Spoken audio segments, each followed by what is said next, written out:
Dear colleagues and friends, good morning. On behalf of the Department of European, American and Intercultural Studies, it is my great pleasure to welcome all of you to the 22nd International Conference on New Directions in the Humanities, this year devoted to challenging concepts, the transfer and translational ideas in the humanities. I'm delighted to have you join us for this enriching and exciting occasion that gathers members from all over the world, from diverse ethnic and religious backgrounds. Your presence is instrumental in making this event a success, and we look forward to your invaluable contributions that will inspire positive change in our respective fields. As we embark on a journey of knowledge exploration and scholarly exchange, we look forward to engaging in thought-provoking discussions, networking, and fostering new connections. We have carefully prepared, well, Tatiana is in fact, a rich and challenging program featuring insightful keynote speakers, workshops and roundtables, as well as other sessions. We encourage you to take full advantage of these opportunities to exchange ideas and gain valuable insights from each other in the spirit of the common New Directions Research Network that has been brought together by common interest in established traditions in the humanities, while at the same time developing innovative practices and setting a renewed agenda for the future. We have a full and challenging agenda over the next 3 days, and I don't want to keep you from it any longer. As you engage in conversations with each other and attend conference sessions, I invite you to embrace the spirit of inquiry, curiosity, and collaboration that defines our academic community.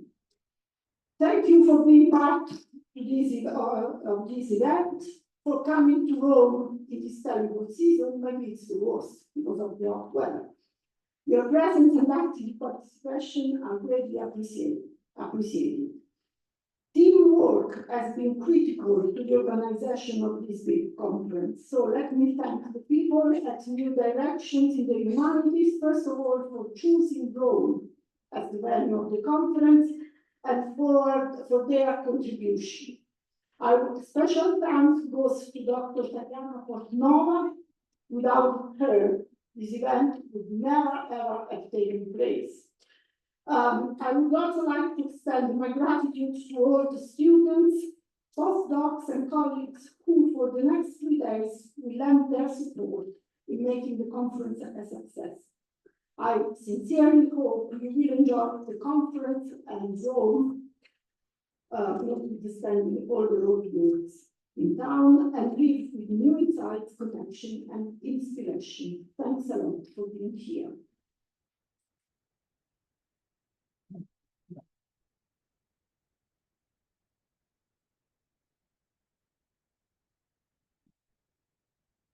Honorable guests, dear speakers, dear students and colleagues, it's a great pleasure and honor to greet and welcome you all as Dean of the Faculty of Arts and Humanities to the 22nd International Conference on New Direction in the Humanities.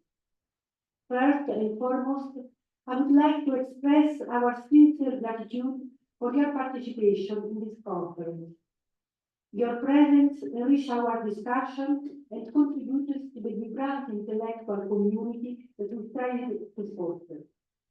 The organizer has curated an exciting lineup of keynote speakers, panel discussion, and research presentation that promise to inspire and stimulate intellectual curiosity and offers a unique opportunity to connect with relevant academics and peers.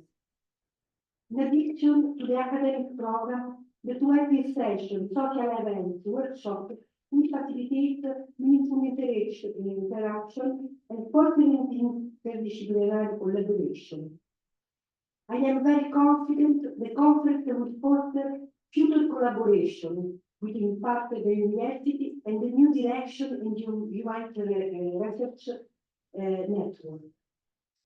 I would like to thank all the speakers for their participation, as well as the colleagues, particularly in the Europe, in charge of the organization. I wish you all a pleasant stay in Rome. Thanks.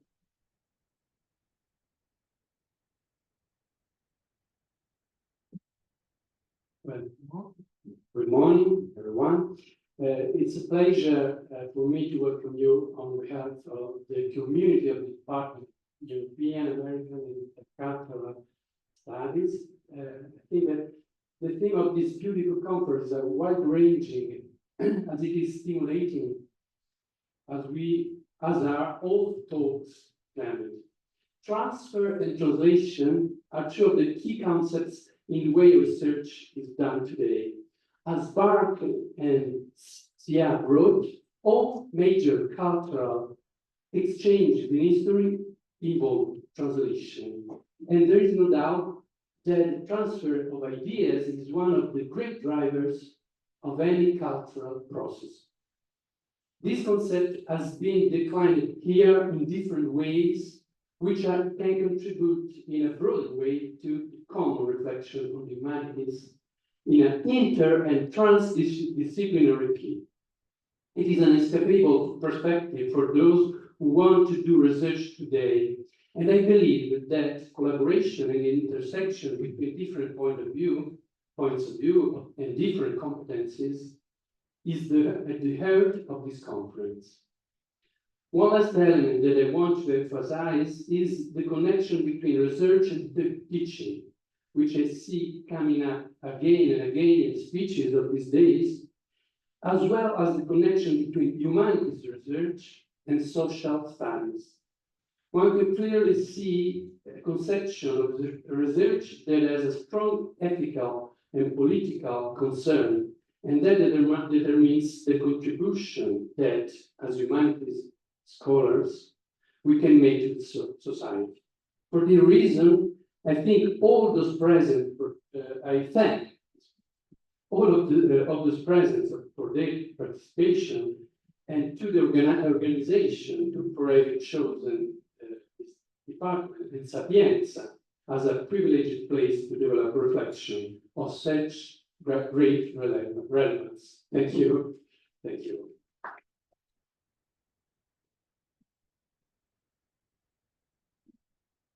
Good morning, buenos dias. Well, I'm here as research chair of a Common Ground and New Directions in the Humanities, and also editor of the journals. My name is Asunción López Varela. I would like to start by thanking the organizers, Professor Emilia Di Rocco, who is also the president of the European Society of Comparative Literature, who an organization that is also lending support to the series of conference New Directions in the Humanities, and of course two other colleagues from here, from the institution of Sapienza University, who have provided this wonderful scenario for us to share over the next few days. And last but not least, Tatiana Portnova, who I think is our angel. She's looking after everything and she's doing a wonderful job. Also Philip and the rest of the organizing team in New Directions. It's going to be wonderful to share with you over the next few days this experience of traveling concepts and traveling ideas. And as I travel back to my origins in my family, in my personal background, an anecdote. This is 40 years, next Sunday, it's 40 years since my marriage. I haven't visited Rome in the last 40 years. This is the second time I visit Rome, and you might believe it or not, my wedding anniversary, my honeymoon started here in Rome, and I'm back 40 years since with my husband. So it's going to be very good. It's going to be very nice to share this occasion with all of you, and hope there'll be many more years. Okay, thank you. Well, that's a hard act to follow. But, okay. So, yes, we will transition. Thank you. Thank you so much. Okay, so I'm Philip Galantis Cope. Firstly, good morning, everybody. Morning. Good morning, everybody. There we go. The heat to take our energy. We need to keep that energy. Okay, so I'm Philip Galantis Cope. I have two hats here today. I'm the Chief Social Scientist of Common Ground Research Networks. I'm also the Research Network Chair of the Publishing Studies Research Group as well, who is part of this conference as well, as you see on the side and in the thematic connection. So we have two conferences, two groups that live within this one umbrella. And so what I wanted to do in terms of just some real practicalities is so you make the most of these next 3 days is that you'll see on the back of your tag, there are three QR codes. The first QR code will be, well, I don't know if there's not first, but it all changes. For humanities, we have presentations in English and Spanish, and you'll see the QR code for both of those programs. And we also have publishing studies as well. So feel free to weave your way through all of these presentations and make sure that you check all three to make the most of these next few days. Now, it's a bit weird to have three programs, isn't it? Three QR codes. Well, that's kind of because we're in a technological middle point right now. One of the things that Common Ground does differently is that we build our own technologies. Is that we're not just interested in curating intellectual conversations, but we're interested in the technology that sits behind those conversations. And the platform that you are using right now is something that we have built. It's an evolutionary process. Why I say we're in the middle is we're in the middle of a rebuild right now. So for next year, it'll look and feel something different. But what are we trying to do with this technology? You know, you will see first off the bat that we have no printed program. Firstly, we have no printed program because they're environmental disasters. We go through them for the few days and they disappear. You can get an electronic PDF version of it right now. But there's a real other reason why we want to do this. And what we're trying to do is break the temporal boundaries of what a conference is. So what do I mean by that? Well, we all have a presentation page, both in person and online delegates. Just so you know, we have a total of 440 participants over the 3 days, 120 in Spanish language, 330 in English, and 120 online. And that represents 55 countries, which is pretty impressive if you ask me. So all of the online delegates have uploaded digital content. You'll see that on their presentation page. We also encourage you to do this too. And so what we're trying to do is build a time capsule. So to think of a content or a time capsule seem static, we're both static and dynamic, which is that we're trying to add content as we go, but also the conference doesn't end. You can go back to that conference site as a resource. If somebody hasn't added content, you can request that content from them. You can add them as a peer. You can communicate with them. And this is a legacy resource that you as members of this organization can get access to. So the year-on-year conference content. So that's our little program there and why we do what we do with the online component. The other thing is that these research networks, both of them are not just conferences.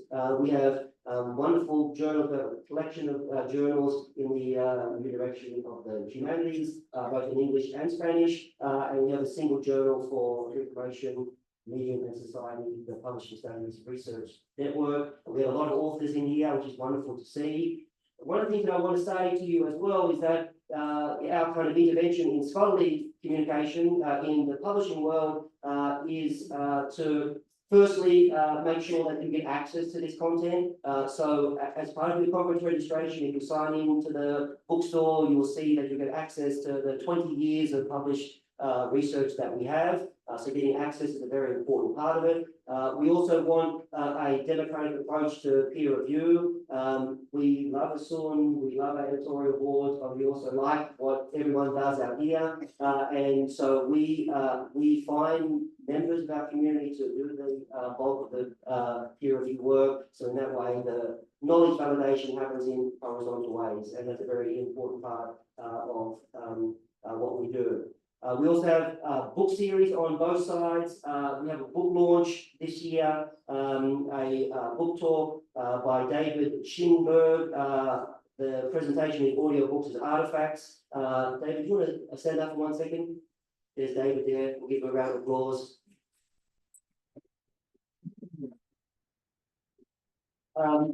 The other group of people who I want to recognise are our emerging scholars. Every year we have an application process for the Emerging Scholar Program. It's very important for us to have emerging scholars at the front of the room, guiding conversations, directing people.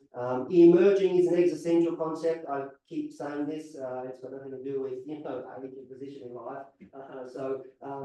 Could this year's awardees please stand up for 1 second, please? Be brave. Yes, please stand up. Give a round of applause.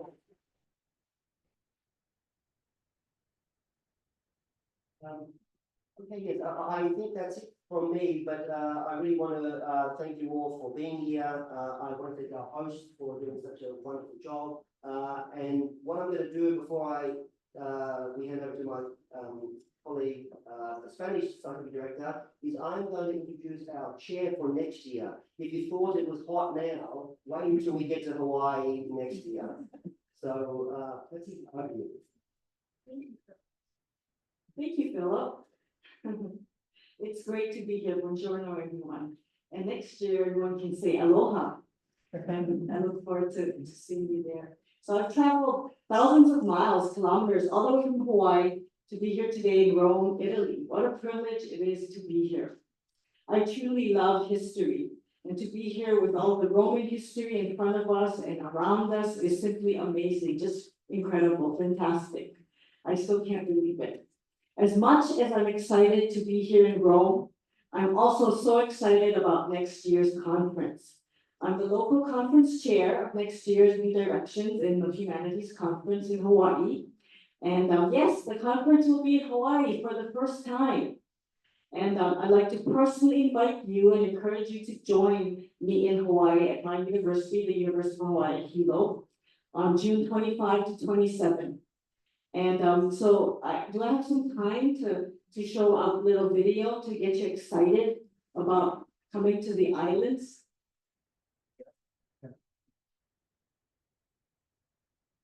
So I'm gonna show you two videos. One is a sort of Hawaii Visitors Bureau type of get you excited to come to the islands, and then that's about 2 minutes. And the next one is about 30 seconds about the university.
Find your inspiration on the island of Hawaii.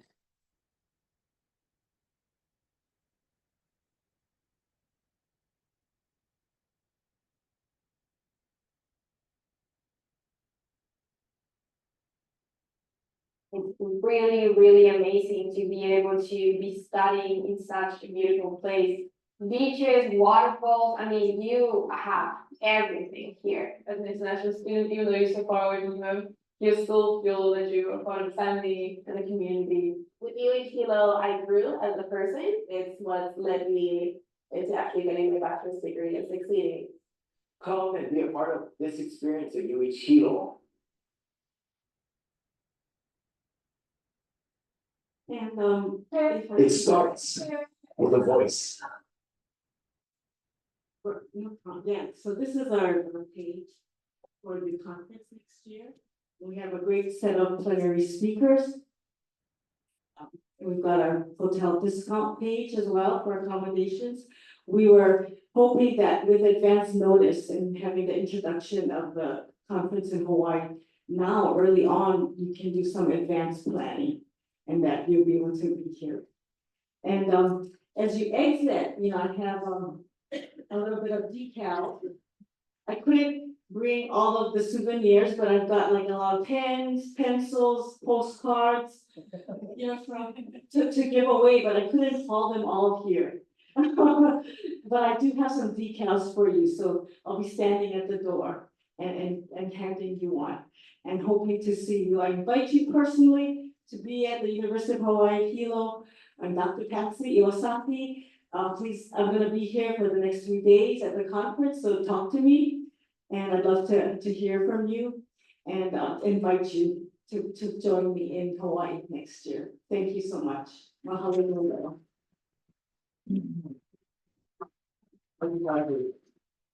One more thing before I hand over to my colleague is that you'll see in the program after the coffee break, we have a session called the Talking Circle. Now, I see many familiar faces here, so that's wonderful. But for those of you who have not come to this conference before. The talking circles, each of them are a room that's designated by one of the themes of the research network. Yes, networks. And what we encourage you to do is go into that room, introduce yourself, say who you are, where you've come from, your area of research, when you're presenting. It's a wonderful way to start connecting in a thematic way, and so don't miss that opportunity. So I just wanted to make sure that you understood that. I'm now going to hand over to my colleague and friend, Jose Luis Ortega Martin, full professor, because this is something that we have, that is a great achievement that has happened very recently. It's a year of achievements, who is the Spanish language scientific director. Thank you, Philip. Thank you so much. Well, I will do this in Spanish because it's for the Spanish community here in this conference and all the conferences we have in Common Grounds. Bueno, pues darles la bienvenida una vez más. Lo voy a hacer muy corto porque creo que se ha podido entender bien todo lo que se ha dicho. De cualquier manera, estoy a vuestra disposición los días del Congreso, a cualquier momento, sea en persona, sea a través de Tatiana o de las personas que están en la recepción también, ¿no? Como os he dicho, bueno, ya sabéis, tenéis el programa de actividades, lo tenéis aquí detrás en el código QR, lo tenéis también en español, por supuesto. ¿Vale? Ya sabéis que hay dos congresos que están un poco ahí entre el que estamos ahora mismo presentando y el otro de los medios. Una participación muy alta, lo venía comentando con Asun en el taxi, 440 personas participando, son muchos, y además 55 países implicados, pues la verdad da buena fe de lo que la importancia que está teniendo esta red y de cómo está creciendo. La invitación a Hawái, creo que no hace falta traducirla. Todos lo hemos entendido y lo hemos visto y esperamos poder quedarnos por allí. Hay algunas cosas que son importantes, por ejemplo, la cena de la conferencia, que será el jueves en el panel FICO, y bueno, si todavía estáis interesados en participar en esa cena, la verdad que siempre, si se puede participar, pues estupendo, porque es un momento de conexión para todos, de crear buenos y nuevos lazos. Si no lo hubiera ya, eso sería, se puede todavía reservar en la reception desk, en la recepción. Tenemos un case study el jueves. Tenemos un caso práctico el jueves que será muy interesante también. Ahí vamos a hacer y vamos a estar con, se llama Mieke Writer, es conocer a la escritora en este caso, con Olga Campofreda el 27 de junio a partir de las 4:30 en el Plenary Room. Y cualquier cosa que tengáis de problemas, si necesitáis un USB o cualquier cosa, podéis preguntar allí en la recepción también y os podemos facilitar para que no llegue el momento y tengáis algún problema de conexión, por ejemplo, ¿no? Y si hubiera algún cambio en el programa, pues también lo podéis ir viendo directamente en el código. O sea, cualquier cambio que haya, un cambio de horario o alguna cosa que pudiera ocurrir, se va actualizando directamente en el programa. Bueno, también hay que felicitarse. Tenemos la idea de arrancar todo esto en español, pues surge de hace unos años. Tengo la suerte de poder coordinar esto y dar voz también a quienes no se sienten tan cómodos a la hora de hacer una presentación en español, en inglés, y pueden hacerla en español. También va en paralelo la publicación en español, ¿no? Y cada vez, pues, bueno, trabajando ahí duro y siguiendo todos los pasos del arbitraje que hay que hacer para cualquier publicación, pero bueno, creo que estamos creciendo también sobremanera. Y luego, como nos tienen siempre locos con las indexaciones y tal, pues las revistas están debidamente indexadas. Termino, cualquier cosa, José Luis Ortega, a vuestra disposición en cualquier. Muchísimas gracias. Thank you so much.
Welcome everyone again. We're very lucky to have for our first plenary section, Mieke by.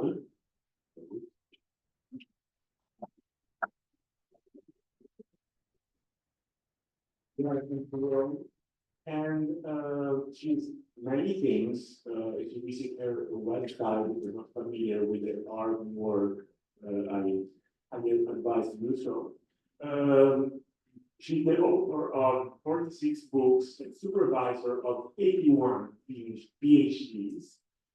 The cultural theorist, critic, video artist, and curator Mieke writes in an interdisciplinary perspective on cultural analysis, literature, and art, focusing on gender, migratory culture, the critique of capitalism, and political art. Since 2002, she has also been making films as a different, more in-depth, and more contemporary mode of cultural analysis. In her 2022 book, Image Thinking, from Edinburgh University Press, she develops her ideas about how to integrate academic and artistic thinking.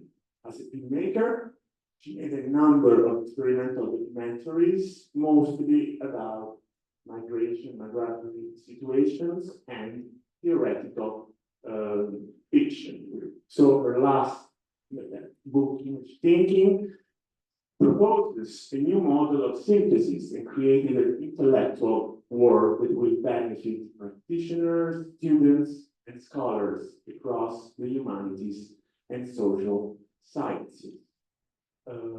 Another book, like recent book, was Narratology in Practice, a recent article improving public space, trauma art, and retrospective futuristic healing. And among her films, I'd like to mention Refugee Dawn from 2020 through with Dina sorry, and Don Quixote Sad Countenances from 2019. So please.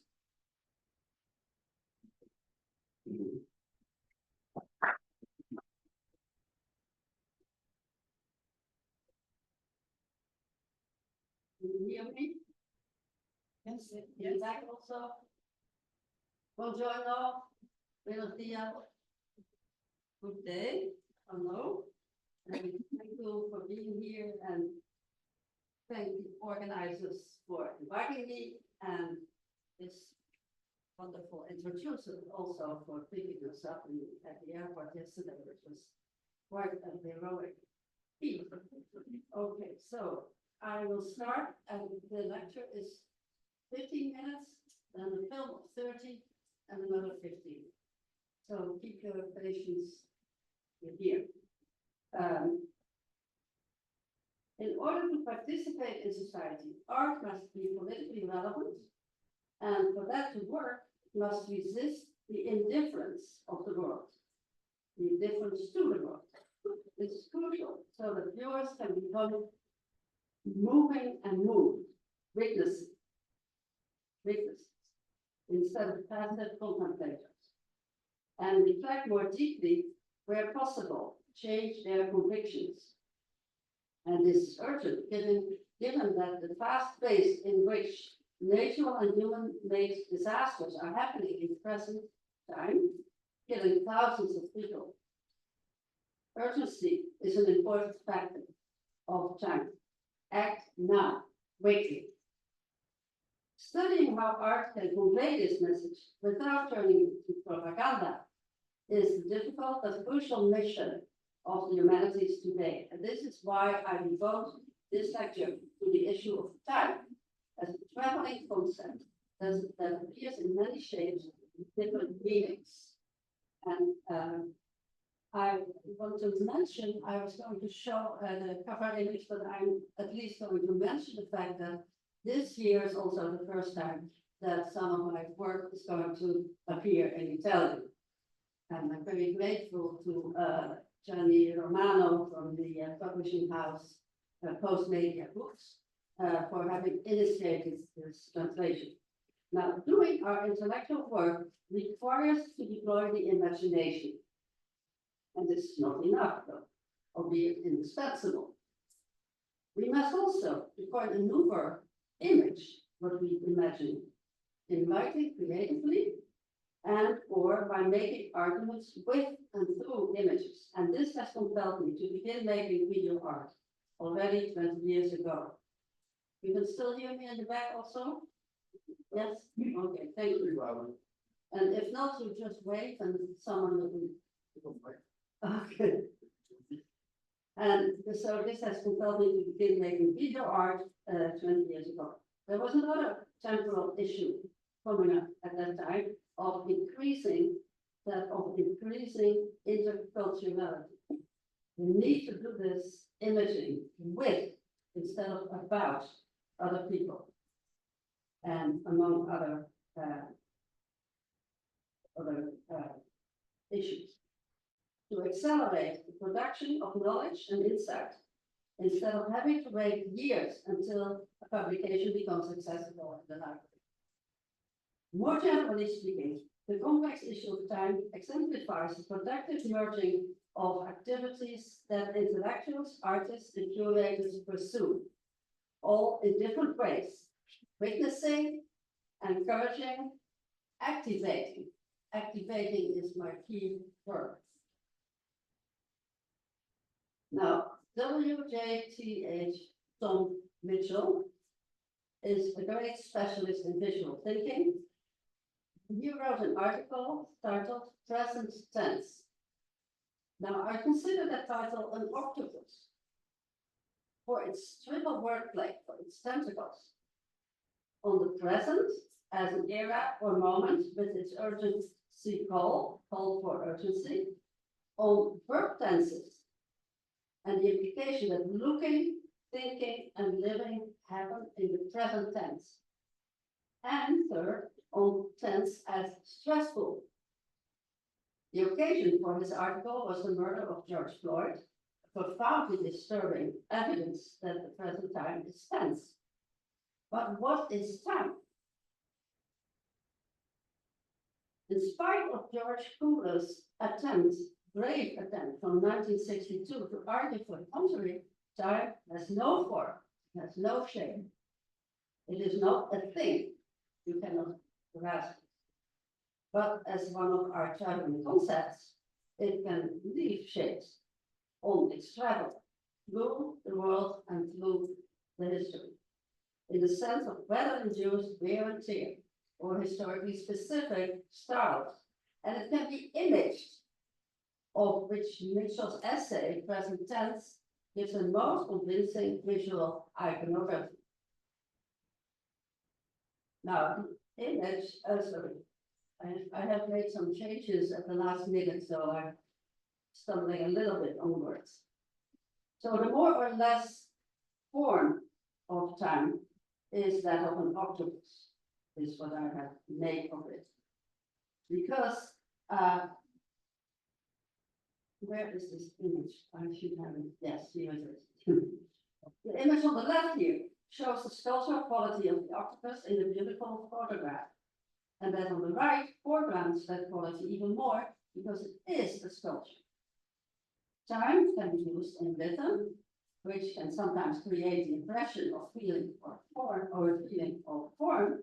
And sometimes we take from music and rhythmic poetry the sense that there is point of time. But the one-directional arrow that usually symbolizes chronology is a big lie. Don't you believe it? It's not time that has that form. It is the music, the verse, or even the rhythmic breathing that espouses time that has a form, but rarely an arrow form. Or, as in the case I want to present, the actions, words, and attitudes of the figures have forms that somehow present time, but it is not time. Now, and this matters because formlessness does not entail invisibility. The choice is not to either see fully shaped forms or to see nothing, but as Kaja Silverman put it in a 1996 book to learn, to practice a visual habitus that enables us to see what by lack of recognizable forms seems invisible, but profoundly informs what we see. And Silverman argues for this in the introduction to a brilliant book, Threshold of the Visible World. In general, as time passes on in the everyday, all the time is so self-evident that one would not wonder about its potential form. We don't think about it. It only exceeds to awareness when its apparent flow is interrupted. And this can be due to nature or man-made disasters, climatogenic events, which change the course of time in one way or another, or to an exceptionally intense experience in tense. The short film that I made and will show here thematizes the form of such formlessness of that important visual, or to broaden the concept, sensorial habitus. There is one crucial cultural element, aspect, skill that is bound to time. The first skill necessary for understanding and acting within culture and in time is listening. Although she speaks and figures in enigmatic differences from today, Cassandra, the young woman who emerged in antiquity and is still with us, needs to be heard, listened to. For she sees the future and wants to warn us, but the gift of prophecy that the god Apollo, her employer, gave her as a means of seduction was cursed when she refused to sleep with him. So she would see the future and know it, but no one would listen. That's her story. Now, this was a Harvey Weinstein info, of course, predicted a case of Me Too. A tense feminist contemporary issue of the present tense. To be safe on the workplace and not forced to swap jobs for sex.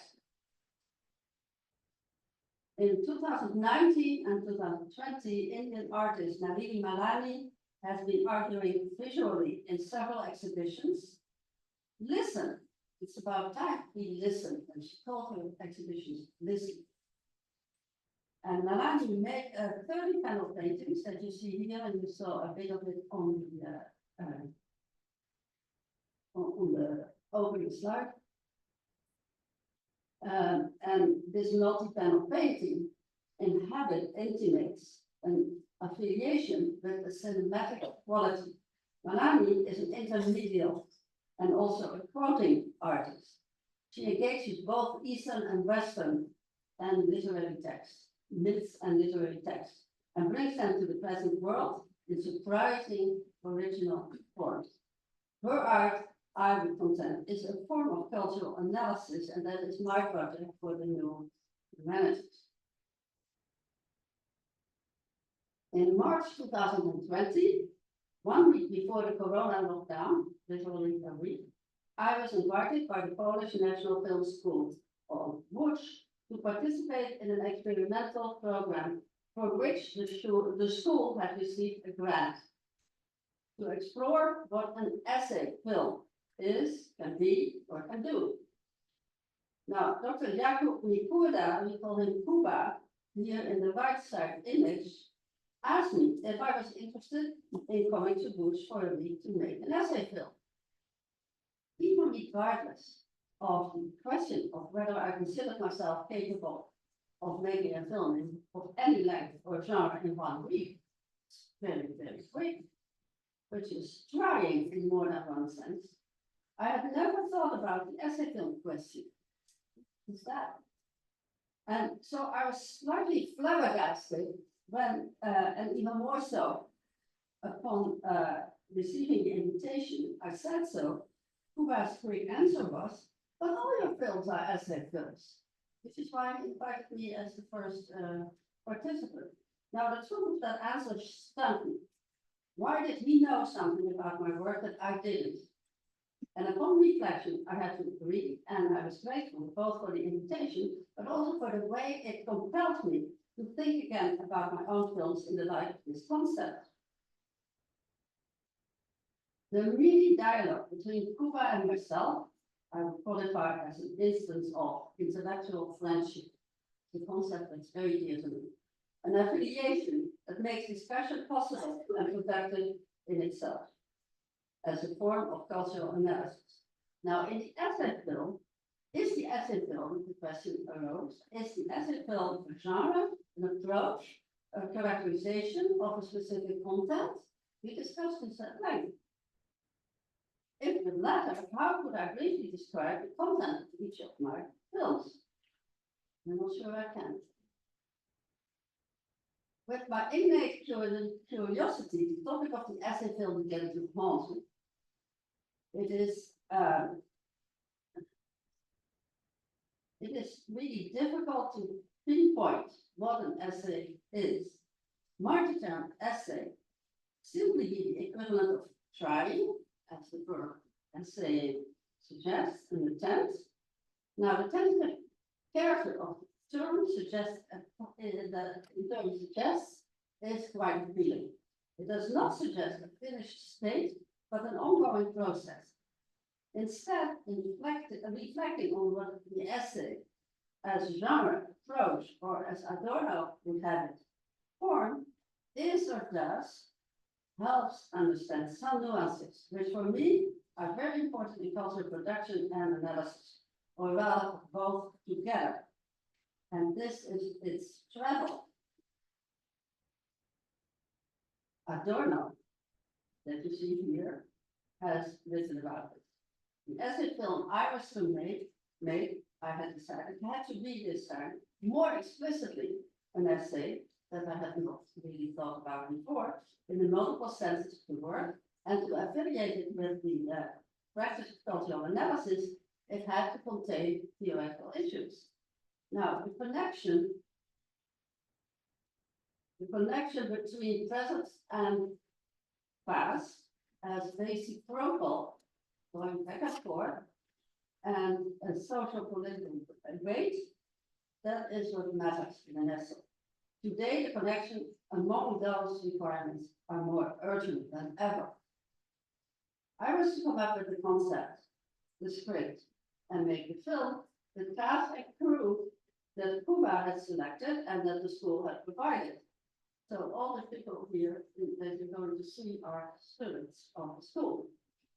I brought in Adorno's essay to keep present the philosopher who, I'd like to say, cared about and for the fate of all those who were and are victimized by war and other horrors. I was surprised that the two volumes of Adorno's writing on literature, Adorno on literature, in the English edition, opens with an essay on the essay, titled The Essay as Form. Now, the essay as literature, as a title, and its framing in the opening of the volume suggests, yes, the sentence on this slide, I hope you can read it properly, contains a profound reflection on the essay. I wrote, the essay allows the consciousness of non-identity without expressing it directly. It is radical in its non-radicalism, in reframing from any reduction to a principle, in its accentuation of the partial against the total, in its fragmentary character.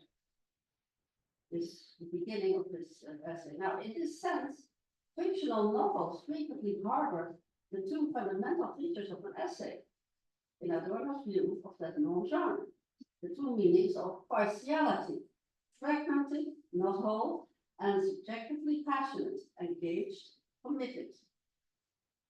Now, for these words of wisdom, another octopus, partial has a felicitous ambiguity, indeed, one that can help us understand better why literature and art matter. And fragmentary in particular seems to bring us closer to what an essay can be or do. It resists wholeness. Now, both words resist the idea of the total, of the encompassing whole, but also in its shadow, the totalitarianism that seems to have many places of the common world in its grip. True to the idea of an essay as trying out an idea, the week in which began with a seminar on the question of the essay film. I don't think I have that here, no. Do a reflection on thought images, which is my term for the result of image thinking. Image thinking leads to thought images. And I argue for the intellectual gain to be had from essaying thought artistically.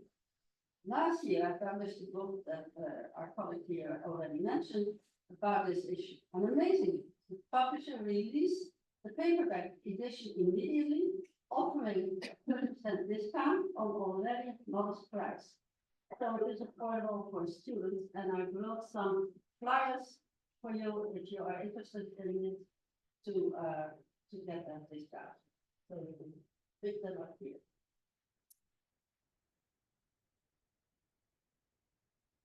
Now, where was I? Okay, now in addition to the opposite of the totality, partial also means subjective and partial to some. In the sense of acknowledging that what the essayist brings forward cannot pretend to be, let's say, an objective factual truth, impossible. Passionate is that the holder of the view brought forward cares about it, not indifferent. And rational, since partiality also encompasses the wish to persuade, which can only be done through rational arguments.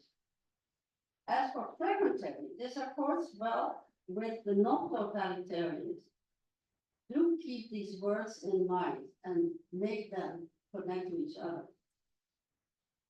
That attitude makes you an analyst, an essayist, or possible analyst. Now, the concepts that we deploy are not fixed. They play and they travel with their ambiguities, and this is obvious in this conference and its title. Now, when thinking with Adorno, let's see what I have here. Yeah, that's right.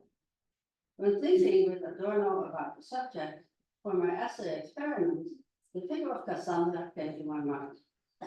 With that mythical figure who could foretell the future but was cursed to never be believed, I tried to make a figural shape for the thoughts on the indifference of people towards the imminent ecological disaster of the world and the other disasters, in addition to the refusal to listen. And this is an issue that encompasses time. It's almost getting different. This verb to figure is key to what I aim to argue about the productive merging of intellectual and artistic language, work.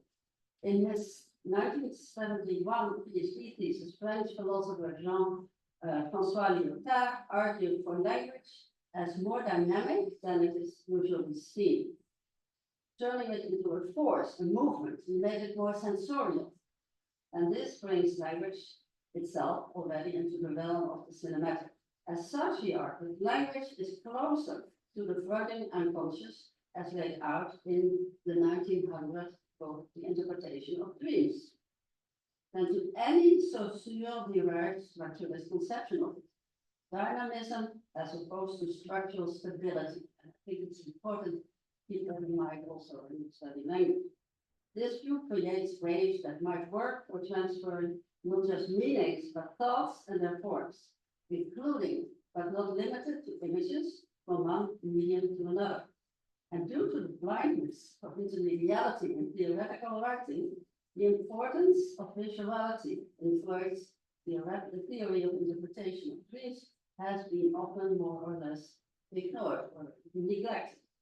Whereas it is crucial for his thinking, including especially force in his concept of language.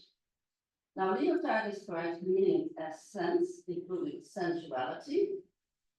And you will notice that I'm constantly using sort of synonyms or the wordplay in terms of that include affect, sensation, and intuition, movement, and also a speciality. And for him, language and the meanings it produces is primarily a dynamic force.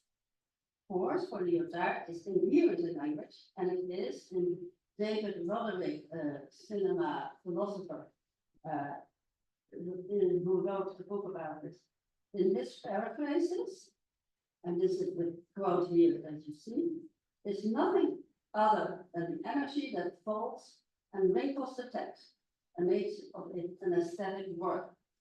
The difference is a form, and it expresses it because movement resides within it as a force that overturns the table of significations with a sayism that makes sense. Now, we are going to see the film, and I want to show a film that plays as another octopus on the two meanings of time. This is about time, that's its topic, and it is with the exclamation mark. It is urgent. Time is urgency. And so I found the word sayism, which evokes movement, particularly powerful in this vision of what language is and does, how it rubs elbows with cinematic figuration. And these words affiliate language with specifically cinematic language, based on the etymological sense of movement, kinetic, rather than any technical specificity of analog or digital. Now, can we have the film now? So, what do I do?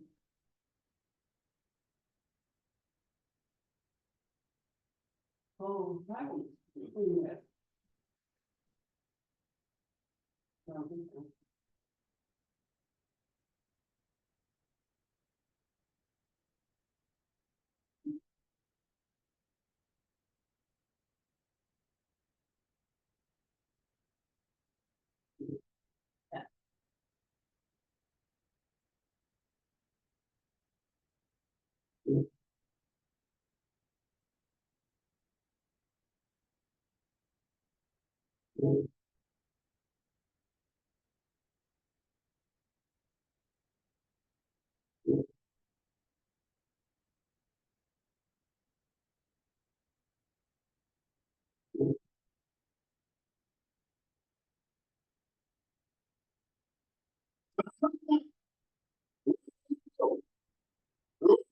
Yeah.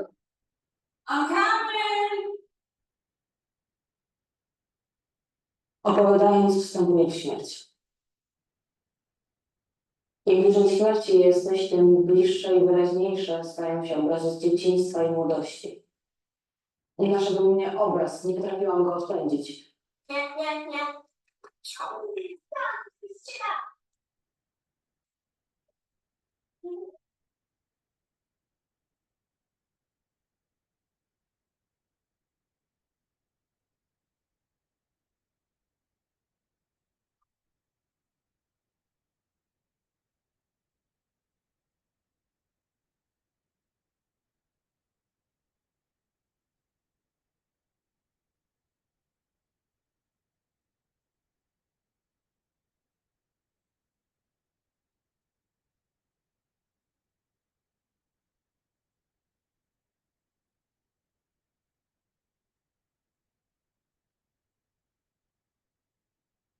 A potem przyszło do mnie postanowienie. Wytopione, wyżarzone, wykute i uformowane niczym włócznia. Pozostanę świadkiem. Chociażby nie było już nikogo, kto by zażądał ode mnie świadectwa. Bo to ciągle było i ciągle jest doświadczenie, kiedy ja widzę, ja widziałam, bo widziałam, że ta godzina przyniesie na nas zgubę. Czas stanął w miejscu. Nikomu bym tego nie życzyła. To wszystko, ta troja mojego dzieciństwa jest już tylko w mojej głowie, ale odbuduję ją tam wiernie, póki jeszcze jest czas. Nie zapomnę o żadnym szczególe, o żadnym kamieniu, o żadnym promieniu słońca, o żadnym uśmiechu, ani o żadnej łzie. Zachowam ją w sobie wiernie, dopóki jeszcze jest czas. Nauczyłam się widzieć rzeczy, których nie ma. I to była trudna lekcja, ale ból to jedyne, co jest prawdziwe. I to, jak ktoś podchodzi do bólu, mówi nam więcej o przeszłości niż cokolwiek innego. Kiedy pozbyłam się arogancji wobec bólu? Kiedy zobaczyłam wojnę oczywiście. Kiedy zobaczyłam strach ludzi. Co mam zrobić z tym darem prorokowania?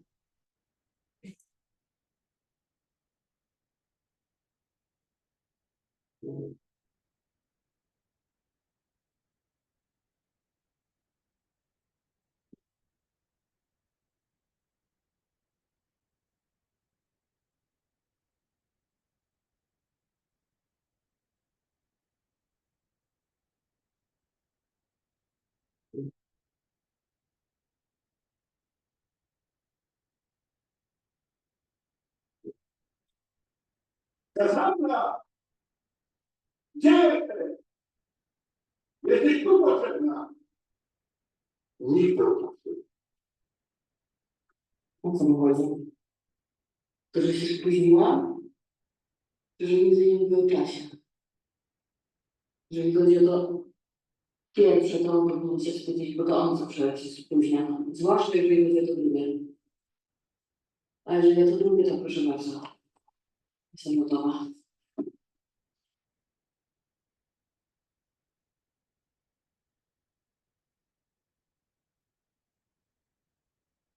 Już nie ma córko.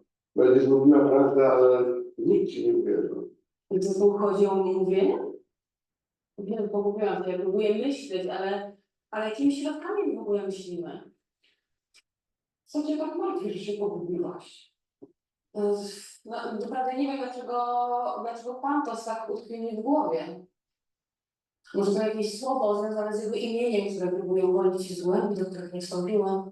A może to jest obraz z przeszłości, obraz, który uda mi się uchwycić, jeśli tylko pozwolę mojej uwadze iść tam, gdzie chcę. Ale to martwisz się o ludzi i o środki, których używasz. Ale tych dwóch nie da się od siebie oddzielić i nie można oddzielić. Być kimś, być człowiekiem, to znaczy używać słów i obrazów do tego, żeby być i nie być samotnym. Ostatnią rzeczą w moim życiu będzie obraz. Słowa umierają dużo szybciej niż obrazy. Obrazy pędzą mnie przez zmęczoną głowę, a słowa nie są w stanie za nimi nadążyć. Kształty rozbłyskują niczym płonące race. Nie martw, już ci powiedziałem. Nikt ci nie uwierzy. Nieważne co powiesz i co zobaczysz. Przeżyje mnie moja wiara, że właściwe zdanie, czyli właściwe słowo potrafi ująć, a nawet wywołać każde zdarzenie. Słowa. Wszystko, co starałam się przekazać, było i jest parafrazą tego doświadczenia.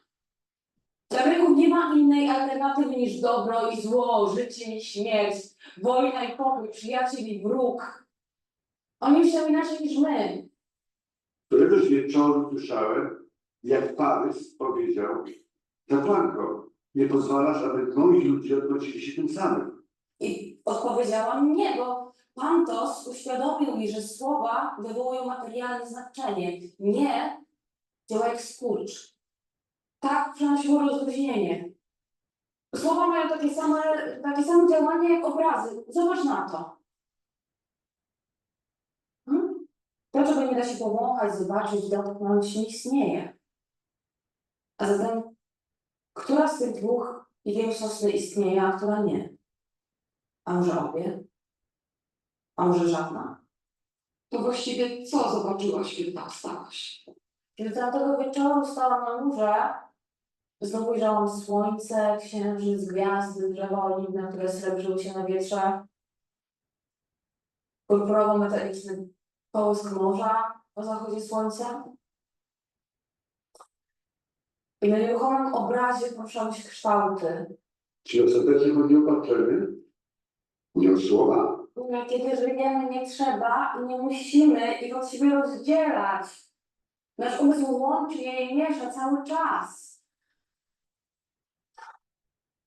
Niczego nie kochałam bardziej niż poczucie humoru Arizbę. To był niezapomniany widok i potężne ciało przykucnięte na zgniłym pniu drzewa przed jaskinią, gdy kijem biła tam z czas. No, biła czas? Nie. Tak, i to był właśnie początek naszych problemów. To bolało, jakby miała atak i w końcu go dostała.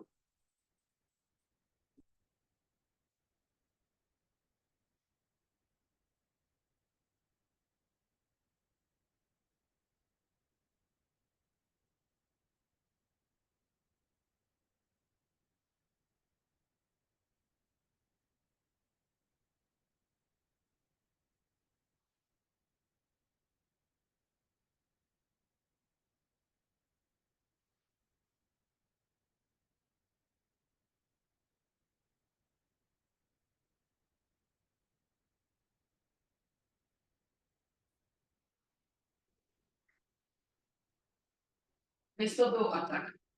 I na krótką chwilę moje życie podzieliło się na czas sprzed ataku i po nim.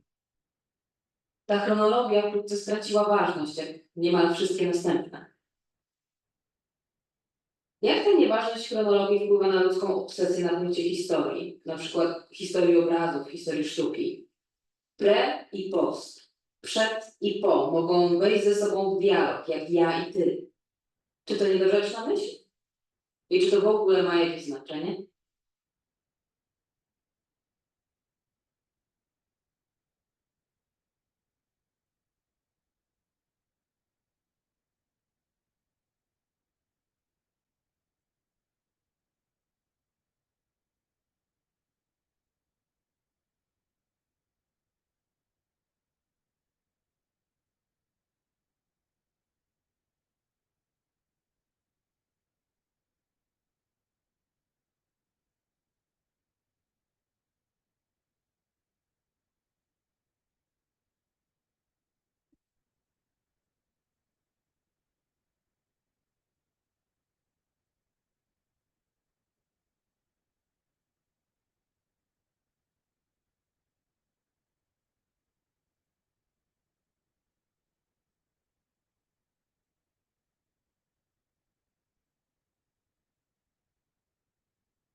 Cytowanie, analizowanie czy nowe odczytanie Caravaggia dzisiaj na zawsze zmienia jego dzieło.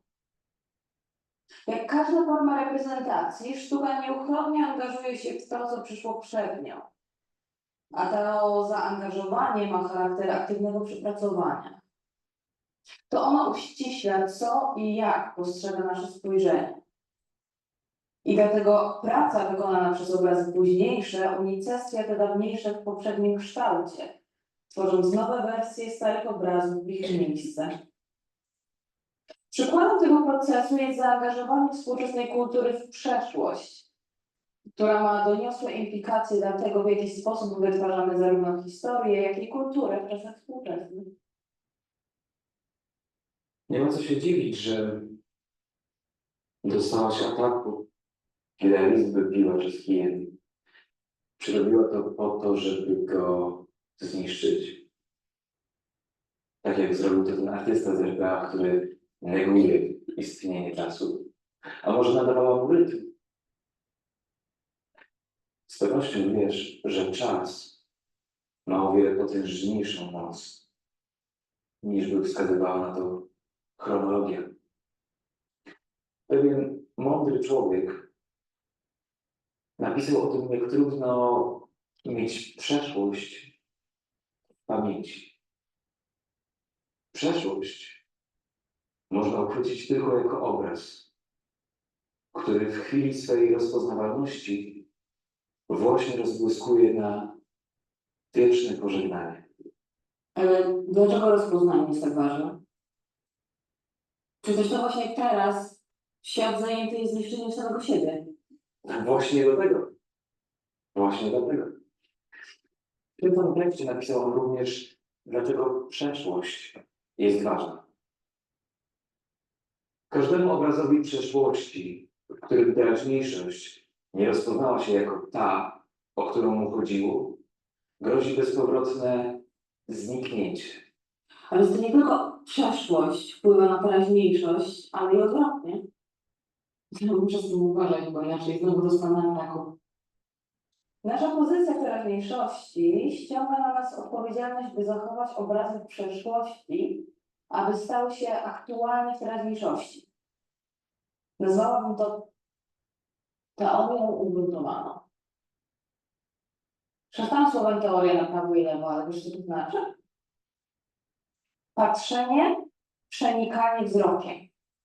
I stąd właśnie wynika jej ugruntowanie w dwóch płaszczyznach czasowych. Tak, to też ma wpływ na nasze akty pamięci. Pamięć nie zdarza się tak po prostu. Tworzysz ją albo nie.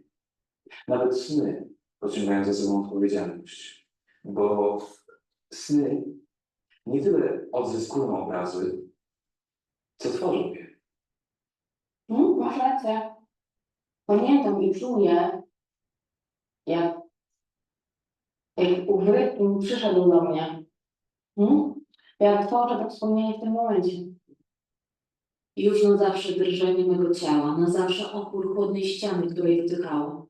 Życie przeciw śmierci, siła mojej matki przeciw mej słabości. Na zawsze niewolnica trzymająca moją głowę i na zawsze gorzki brązowy sok, który Partena, moja niania, wlewała mi do gardła. Na zawsze głęboki sen i to, co się śniło. I czułam, jak rytm przechodzi na mnie. Gdy w moim ciele rozpoczął się taniec, gdy już nic nie mogło mi pomóc, poczułam pokusę, by porzucić samą siebie i uciec z czasu. Rytm powiedział, że moje stopy wolą uciec z czasu, a ja chciałam ulec całkowicie.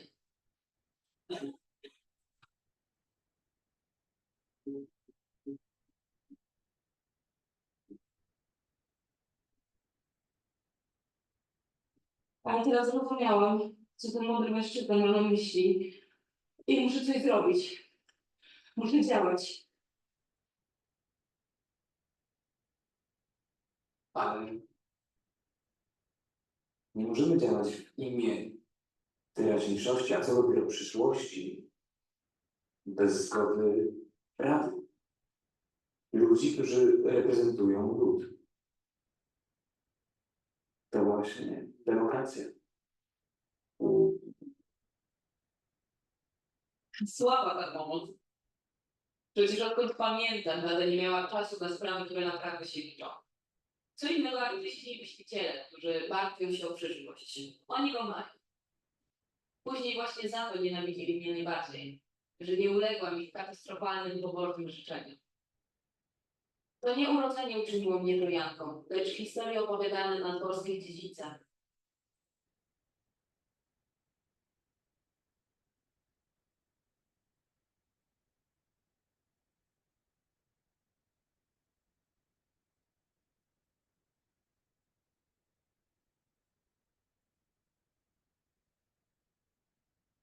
Pałac milczenia.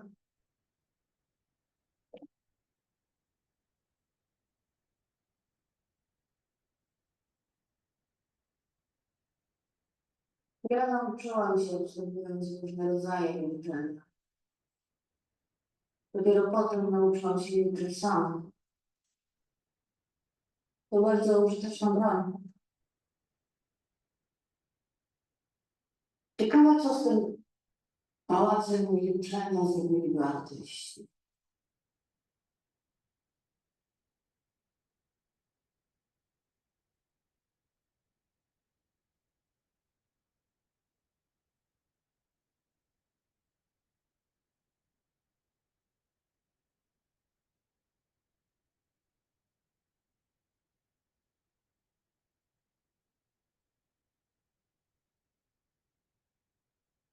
O, a co to za potwór? A teraz widzę. Byłam w błędzie, myślałam, że w takim pałacu znajdę barokowe rzeźby. Ale ten łeb wygląda naprawdę przerażająco. Jakby zjadał, a jednocześnie żygał tymi mniejszymi postaciami.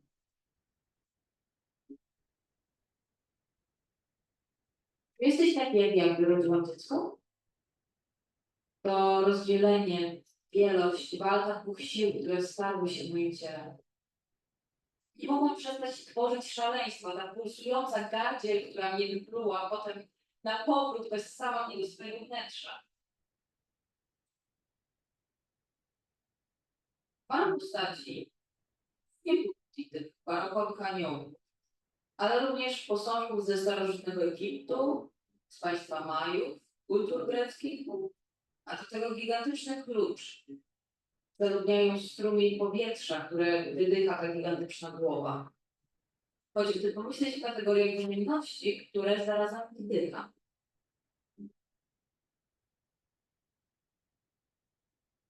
Tylko szaleństwo stało pomiędzy mną a nieznośnym bólem, które te dwa we mnie wywołały. W każdym szaleństwie jest coś komicznego.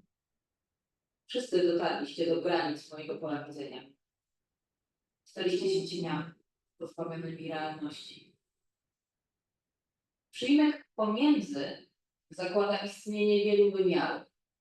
Gigantyczna ludzka głowa i maleńkie aniołki. Wielu płaszczyzn czasowych pomiędzy współczesnością a barokiem i wielu nastrojów. Obrzydliwy widok tej, jak się zdaje, wymiotującej głowy i ruchliwe to uśmiechnięte to rozgniewane aniołki o gładkiej skórze. Strumień drobnych postaci wydobywających się z ust tej głowy zaludnia ten ruch pomiędzy, ruch w obie strony. Gdy ikony przeszłości wpadają do tych ust, wracają do teraźniejszości, a tym samym mogą symbolizować niedorzeczną historię pre-post, w której przeszłość i teraźniejszość wymieniają się miejscami, spotykają się jedna z drugą, zamiast zmierzać w jednym kierunku, jak w wizji poety T.S. Eliota.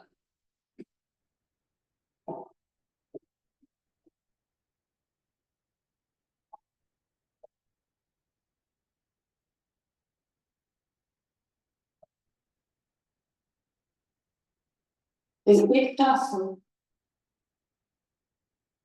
Przeszłość i teraźniejszość jak dwukierunkowa ulica.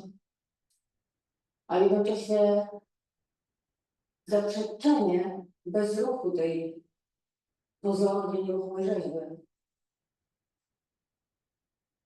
Co masz na myśli? Czy ona się porusza? Czy nie? Tak! Drży swoim własnym tempem. Co więcej, jest jeszcze ten uporczywie niejednoznaczny kolor, który kojarzy się z malarstwem. Monochromatyczny brąz materialności, ale jednak ze śladami błękitu. Ten błękit przywodzi na myśl patynę, jaką brąz pokrywa się z czasem, ale zarazem to niewłaściwy kolor. Patyna byłaby zielonkava, a jego kolor byłaby niemalże niewidzialnym znakiem czasu, dowodem długiego trwania rzeźby. Ten błękit ożywia rzeźbę, a zarazem ją jednoczy. Wydobywa ją z trwania w czasie za pomocą tego ostentacyjnie niewłaściwego koloru. Ponadto przywodzi na myśl niebo, wprowadzając w nieskończoność wszechświata w przestrzeni wystawy, która nagle wydaje się tak ciasna. Myślisz, że taki był zamysł, żeby pokazać, jakie to wszystko jest obrzydliwe, tak jak zrobił to ten artysta? Tak, przecież to jest autoportret. Ale coś odpychającego, co wchodzi do środka. No, porusza się w dwie strony, jakby oddychało, co zresztą sugeruje tytuł. Wiesz, myślę, że jest wdzięczny. Pozostąpił najwyższego przywileju możliwego. Wpleść wiązkę przyszłości w teraźniejszość, która zajmuje cały czas.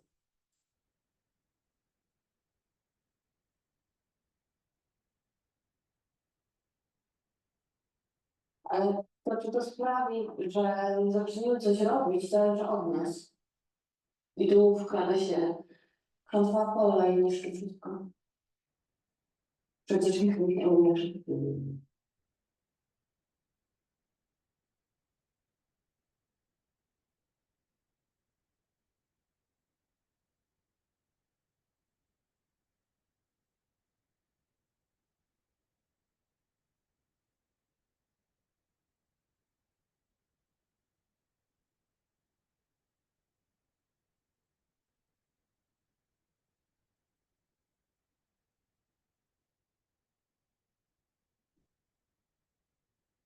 No bo faktycznie wyraziła w tej, bo potem się zdrady. Chciałam dzielić się na dwie kategorie. Na tych, na których będę mogła polegać, robić przyszłe zagmaty i na tym będzie mniej. Rozumiem. Zabierzmy się z tego pomodelu niezwyczajnego miejsca. To teraz nie mogę uwierzyć, że nawet nie są obecne w pandemii. Gdzie mam pod przymusem. Śledziłam całą wolę życia. Nie chciałam już śpiewać, nie chciałam już chodzić i tam wydychać. Nie miał mi obowiązek zjadł całą moją wolę życia.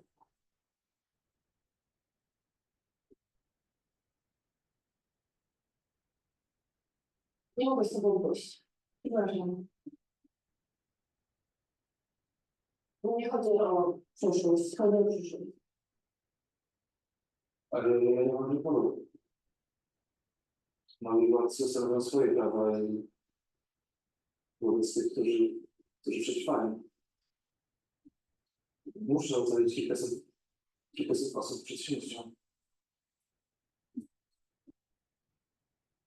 A ja nie mogę prowadzić monopolu. Nie chcę patrzeć, jak to będzie pomóc. No przecież, że wsparcie już z każdym, który potrzebuje obywateli, nie mamy szans.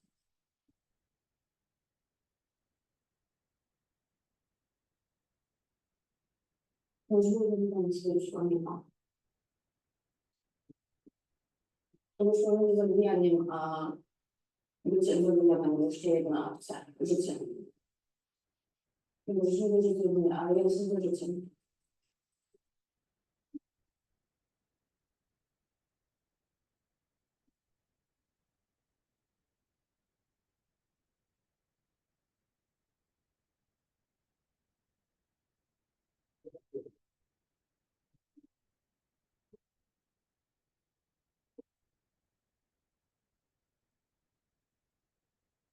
Przepraszam, czasami wam się stało z tym pomnikiem?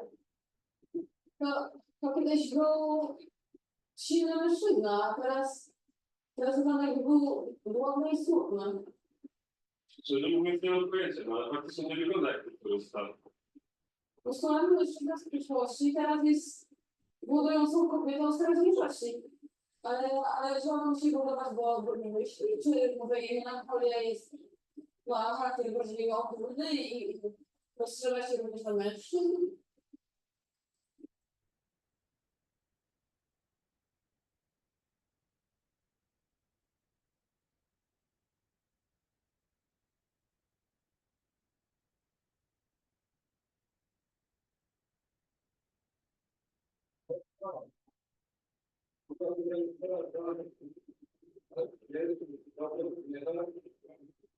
Tak, do przyszłości. Musimy się nią zająć. Nie bogać to przestroga mądrego człowieka, o którym mówił Eneasz. Obrazy z przyszłości to zadanie dla teraźniejszości, które niesiemy do przyszłości.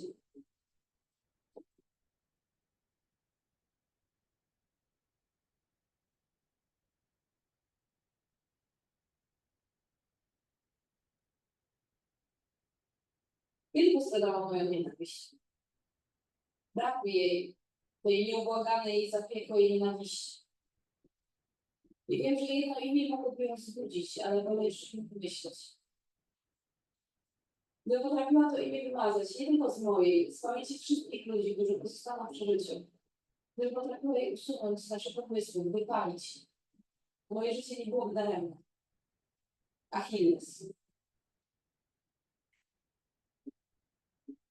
Z góry zakładał to, co miał jeszcze stworzyć. Wojnę. Gdy dotarł już tak daleko, z tą wojną uznać za normalny stan i uznać, że istnieje tylko jedna droga wyjścia. Zwycięstwo. Dlatego właśnie nie mogę tu zostać. Muszę wyruszyć w przyszłość, bo tu w teraźniejszości nikt mi nie wierzy. A czy jeśli mnie boli, nadal mam swobodę wyrażania siebie? Drodzy wrogowie, kim jestem, by widzieć was nie tylko jako zwycięzców, a nie tych, którzy będą żyli dalej? Jako tych, którzy muszą żyć, by to, co nazwano życiem, mogło trwać. Biedni zwycięzcy, którzy muszą żyć dalej dla tych wszystkich ludzi, których zabili.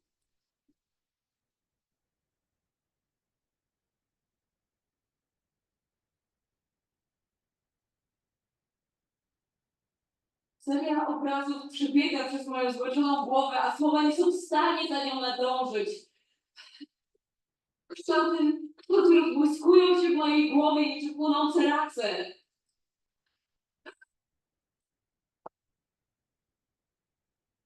Już czas. Przypuśćcie, tu jest.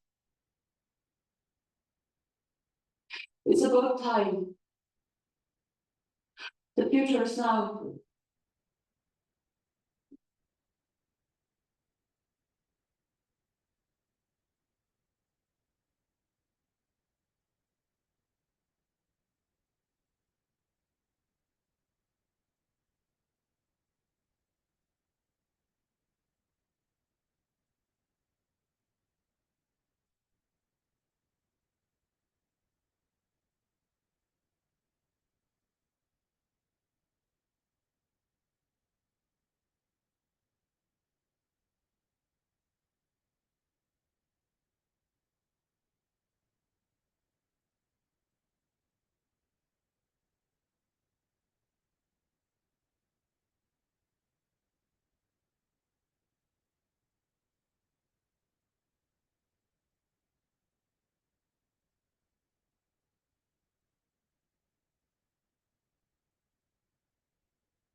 So our faces for 15 minutes.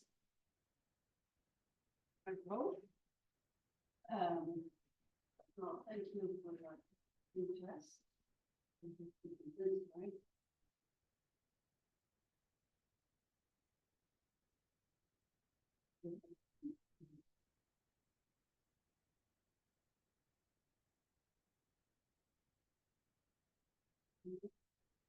Yes, there she is. Okay. I just want to say a few more things about the way this film addresses issues of our time, present time. Now, the East German writer Christa Wolf's novel, apart from a short first paragraph that gives Cassandra literally a place, the novel is entirely written in the first person. I was here. It was here. This is where she stood. These stone lions looked at her. Now they no longer had heads. After a few short sentences, Cassandra slowly recuperates narrative power.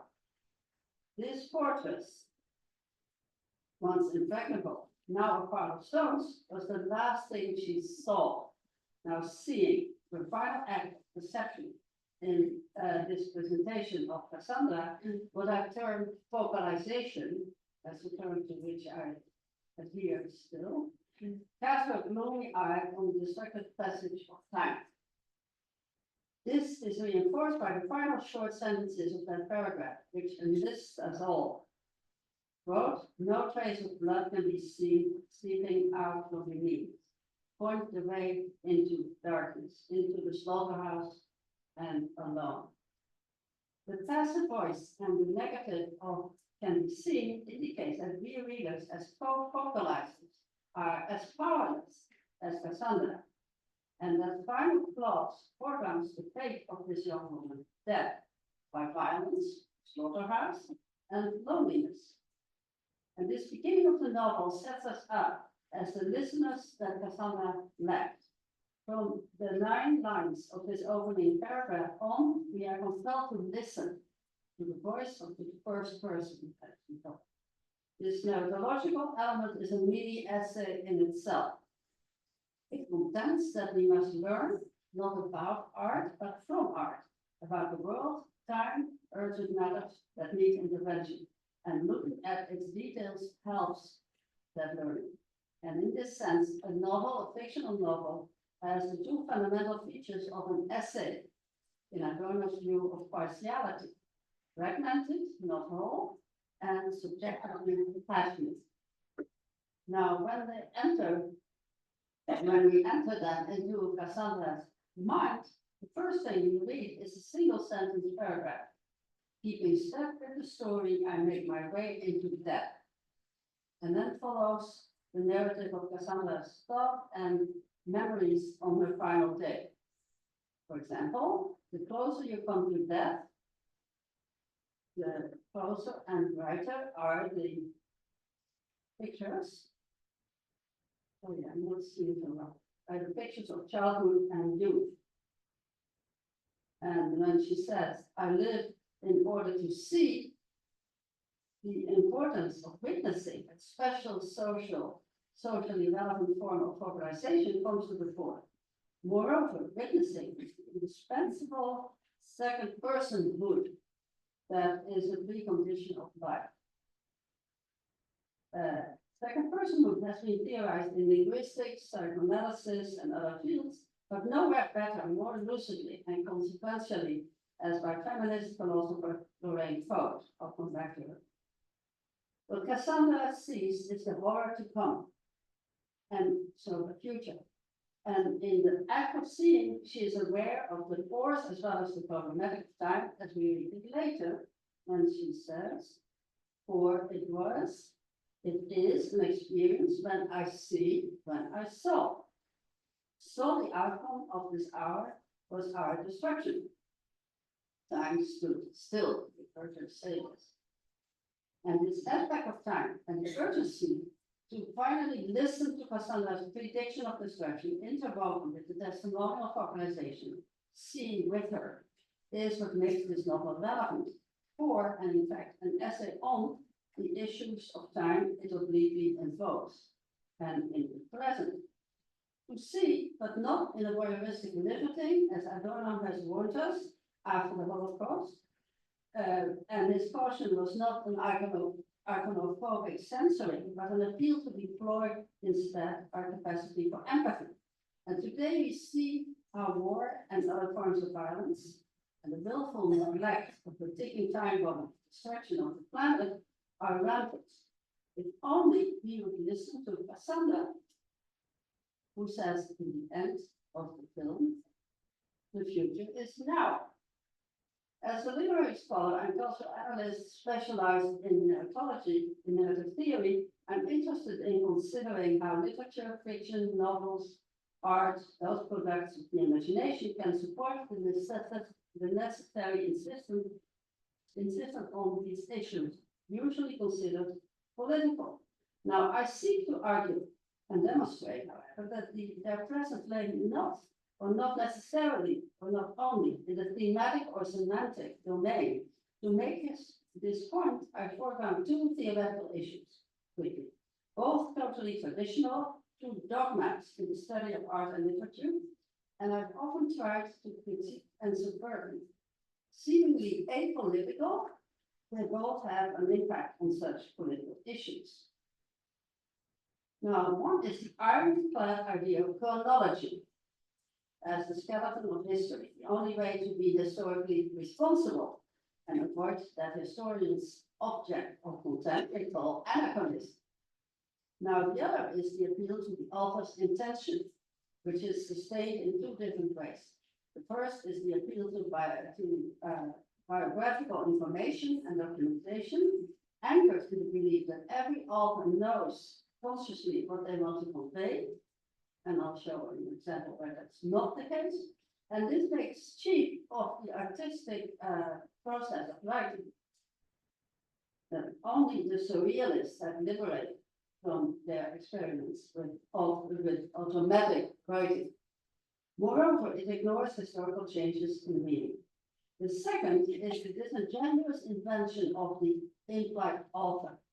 This is projection of the critic's interpretation on the text, giving the critic and the teacher an unwarranted authority that unduly silences students and lay readers. And here you see the covers of 3 books in which I have made and developed these points with examples. Now, at the background of my thinking is always the persuasion that forms precisely because of their apolitical appearance have political impact more strongly than officially activist art. Forms, I contend, can be activating and make you think. Hence, as Aristotle, the essay as form has more profound meaning than it would seem at first. Now, for chronology, the primary problem is the idea of influence and the passivity of the later writer or artist who can only imitate or emulate the prestigious predecessor. Now, I have discussed this at length in what I have termed preposterous history, a view of temporality that goes in both directions, as you have heard Cassandra talk about. On the cover, you see contemporary work by David Reed, as you also saw in the film, and next to a fragment from Caravaggio. Now, the book designer got an award for this, so that was respect for this idea. Now, this painting by me, you have seen appearing in It's About Time. The argument is that the later readers cannot understand the earlier works without the screen of later works hanging in between the present and the past. And in this sense, the present impacts on the past as much as the more traditional view that it is only the past that influences the present.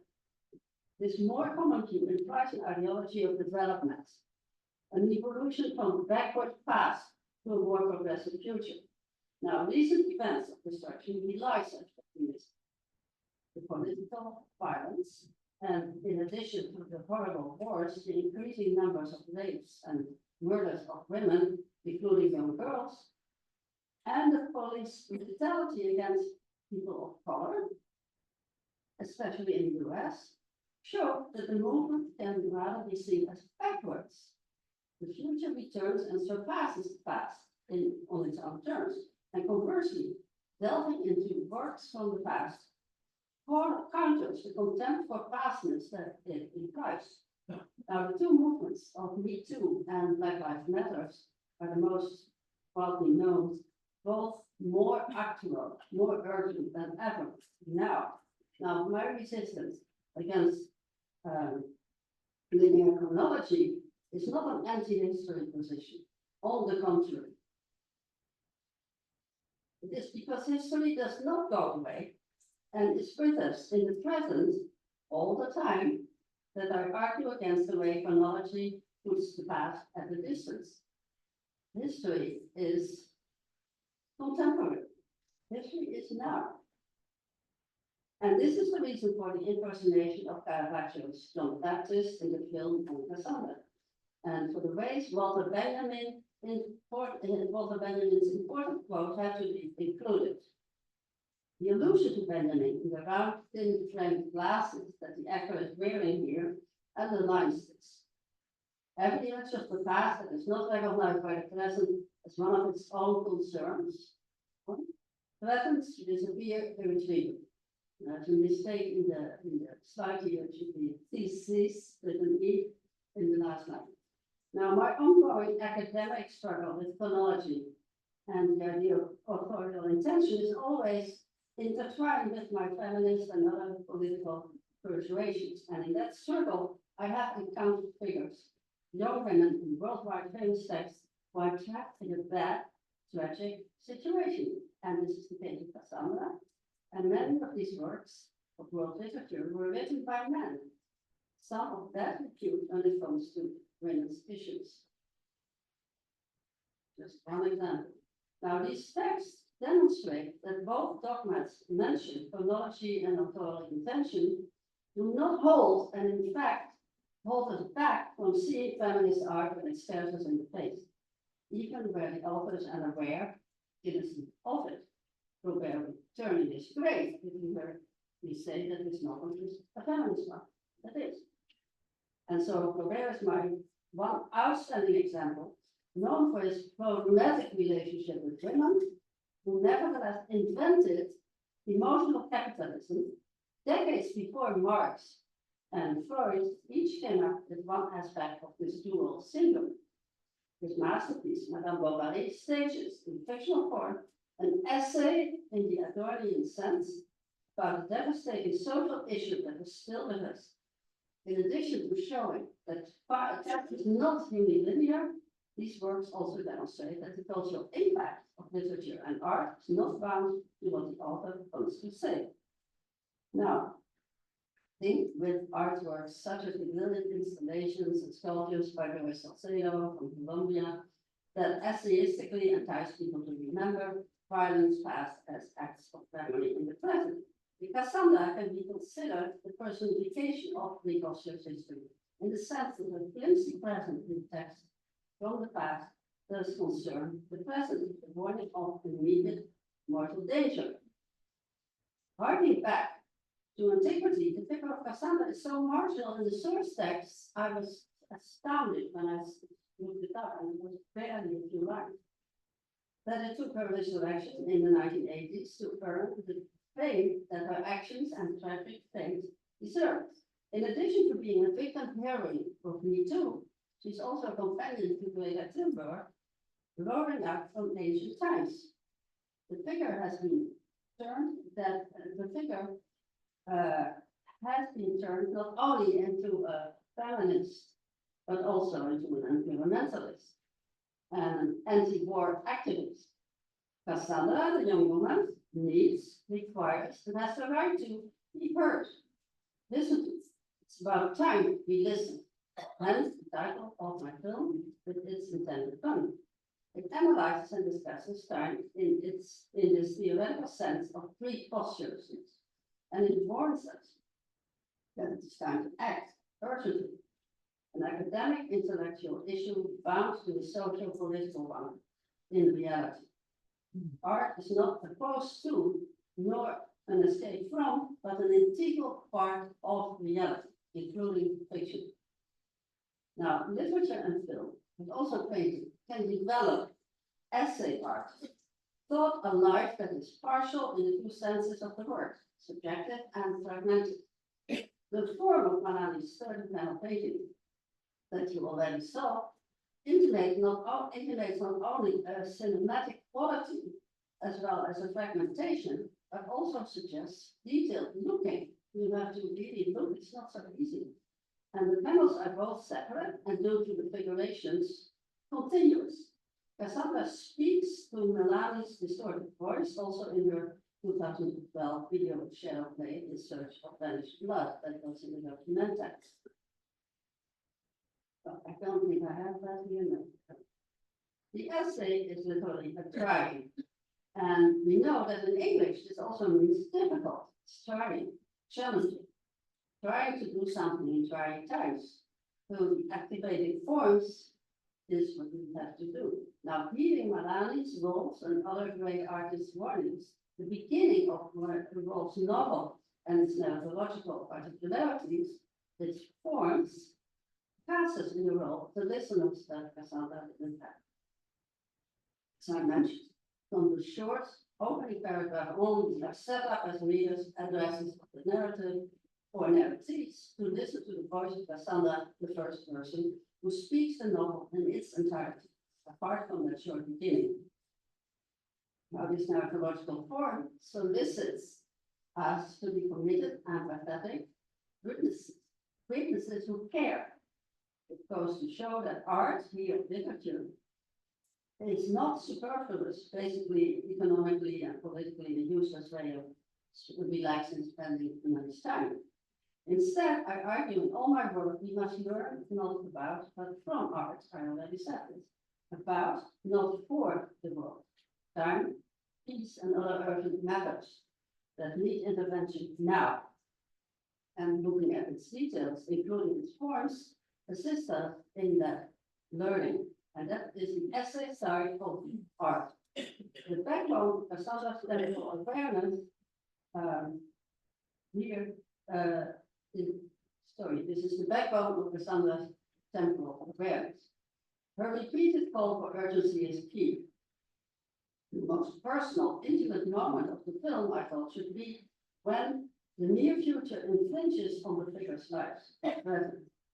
And this is when Cassandra breaks up with Aeneas because he remains too close to the powers that be, resulting in a near future in which he becomes stultified. This concerns the future, the one she rejects. At the end of the novel, and not quite at the end of the film, but a little before that, the pointed words are, I cannot love a hero. I do not want to see you being transformed into a statue. She breaks off the relationship because the call to war deprives Aeneas of his sweet nature and that she cannot bear. And then later she meets this division of the Romance culture of the thinker. Now, time is a timely topic. And here are two more passages from what no, I didn't put those, I don't think. No. I just want to come back to time, to the temporality of images, especially the moving image of film and video, currently considered in its many aspects and manifestations. Think of sequential ordering, duration, rhythm, memory, uncertainty and undecidability, movement, affect, and suspense, and the kinds of time, the combinations of these aspects, until such as deep time, geological time, narrative time, and more. So time is actual. Some also bring this consideration time to bear with capitalist time we are submersive. Moreover, it's useful to remember that clock time, dating from the colonization period, is fundamentally re-entered with capitalism. And that's the South African artist that Aeneas invoked building Petrus. Now, that depends just on a few words in the concept that I see as very important for our intellectual work, intellectual friendship. And it's at the core of teaching. In my visits to universities and art schools, and also now here in Sapienza, I taste a sense of collaboration and debate where it's all participate on an equal level. Equality is essential for teaching. In addition to a commitment to such attitudes, and realizing the ongoing tension between academic analysis and politics and other practices, I've been compelled to connect artistic with academic practices. And this began, as I told in the beginning, with the documentary making, which I started to do in 2002. Now, in order to get a more direct and personal insight into the lives of the people I wanted to understand better, I had to do it. And there was no more effective mode than friendship of studying and analyzing contemporary culture. What happens now before it can be appropriated academically and academically analyzed, documented, written about, and the results stored in libraries 5 years later. How does this integration of filmmaking and thinking have potential for the different practices of our mission of teaching, where the collaborative spirit I mentioned earlier is key to a successful practice that is different from philosophy, where the figure of the teacher, a conceptual persona, is traditionally presented as the lover. And in her book, What Can She Know? Feminist Epistemology and the Construction of Knowledge, philosopher Lorraine Coates, whom I mentioned briefly before, and this tradition turns it around. For Coates, the concept, metaphor that best embodies her ideal of friendship of the friend is the friend, not the lover. As the teacher was metaphor to classical antiquity and only between men. Moreover, the conceptual persona of the friend, the model of friendship, is not embedded in the definition of philosophy, but of knowledge of a different kind. And this definition necessarily takes takes knowledge as provisional in continuous production. Knowledge is knowing that reflection cannot be finished. Moreover, knowledge is not in the first place to learn something about, but to learn something from. Knowledge, not as a substance or content out there, waiting to be appropriated by, but as a how-to aspect that appears in such learning from the practice of interdisciplinary cultural analysis as an ongoing development technique. And this is where I'm going to stop. You have the list here. It's worth looking up codes, pages 37 and 38.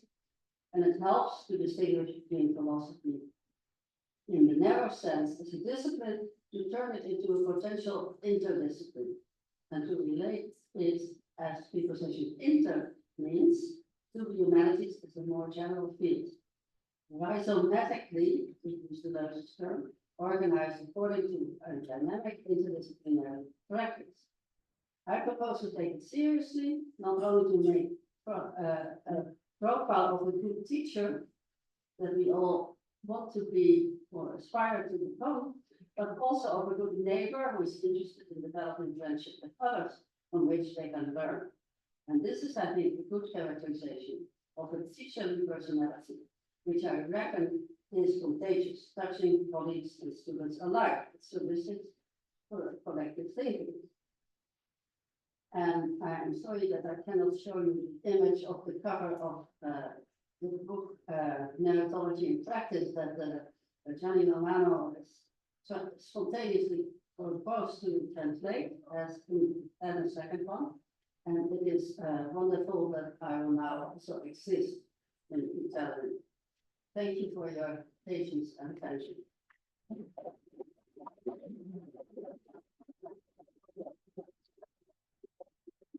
Thank you so much for this one patient, and now it's about time for the coffee break. Thank you.